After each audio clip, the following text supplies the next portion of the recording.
हिंदुस्तान में असदुद्दीन ओवैसी को लेकर जो एक मिथ बना हुआ है वो यही है, उनको बीजेपी की बी टीम कहा जाता है। लेकिन चचा का मैं इंटरव्यू सुनवाऊंगा। चचा ने क्या कहा है? चचा ने कहा है कि वो कांग्रेस के लिए दलाली करते हैं और उन्होंने असदुद्दीन ओवैसी पे निशाना साध कर कहा है कि बीजेपी के जितने कैंडिडेट हारते हैं उनमें कहीं ना कहीं असदुद्दीन ओवैसी का हाथ होता है। और चचा कह रहे हैं कि अगर शांतिपूर्वक या पूरा माहौल अगर बढ़िया करके बनाना है तो बीजेपी की सरकार हर राज्य में लानी होगी। अब आप लोग इस बात से कितने सहमत होते हैं ये आप देख लीजिएगा। मैं आपको चचा की वो रिएक्शन दिखाऊंगा जो चचा ने एक जो सोशल मीडिया एक्टिविस्ट होते हैं उनको अपनी रिएक्शन दी है। लेकिन हमने पूरे हिंदुस्तान में अगर कहीं बात होती है तो असदुद्दीन ओवैसी को जो है वो बीजेपी की बी टीम कहा जाता है। इन्होंने तो कांग्रेस की दलाली करने वाला बता दिया भाई।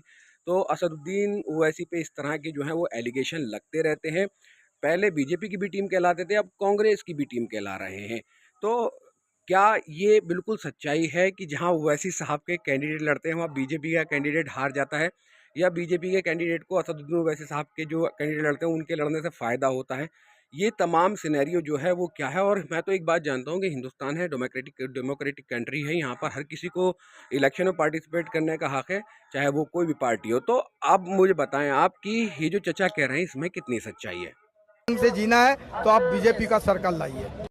ओवैसी तो क्या बोलूं सर, ओवैसी मुसलमानों को सबसे बड़ा दुश्मन है, क्योंकि वो कांग्रेस के लिए दलाली करते हैं। वो जहां जहां चुनाव के लिए कैंडिडेट देते हैं वो हमारे बीजेपी हारती है और दूसरे पार्टी का हाथ मजबूत होता है। मैं मुसलमानों से अनुरोध करूंगा कि आप मुसलमान बीजेपी को वोट दीजिए। हिंदुस्तान में अगर आपको अच्छे ढंग से जीना है तो आप बीजेपी का सरकार लाइए।